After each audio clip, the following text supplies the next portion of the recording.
येणाऱ्यांचे स्वागत करतात ती घराची दारे। आपले घर, बंगला, ऑफिस, फार्म हाऊस यासाठी सुंदर डिझाईन केलेली jumbo French door, safety door आणि तीही 18 गेज GI सेक्शन मटेरियल वापरून आणि 80 मायक्रॉन पावडर कोटिंग केलेली, संपूर्णपणे मेंटेनन्स फ्री, नजर खिळून राहील असे आकर्षक सर्व प्रकारचे डोर्स मिळण्याचे नाशिक मधील एकमेव नाव शिवाय एंटरप्राइजेस।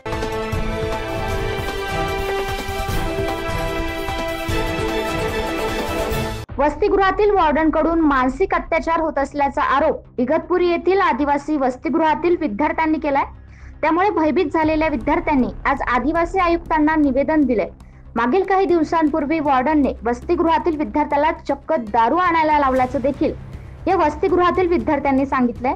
माझे नाव सुरेंद्र जीवन चवरे, मी आदिवासी इगतपुरी हॉस्टेलवरून आलो। इथं आमच्या वॉर्डनचं नाव श्याम बेदी सर आहे। त्यांचं आमच्यावर अत्याचार करता येते, म्हणजे आमच्यावर असं की काही बोलून आम्हाला ते बोलते। आम्ही जर जेवण चांगलं नसतं तर आम्ही आचार्याला बोलतो की सर थोडं जेवण चांगलं बनवत जा।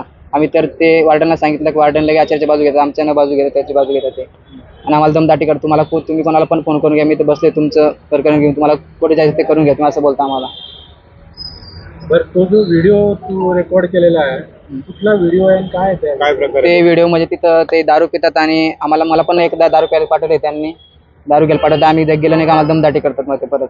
मग एक दिवशी मी ते सरांनी मला काम लावलं, तिथे दारूची बाटल्या ठेवल्या त्यांनी, मी त्याचा व्हिडिओ काढून घेतला। म्हटलं का आम्हाला पुढे काम लागेल, म्हटलं ते त्रास देता म्हटलं आम्हाला।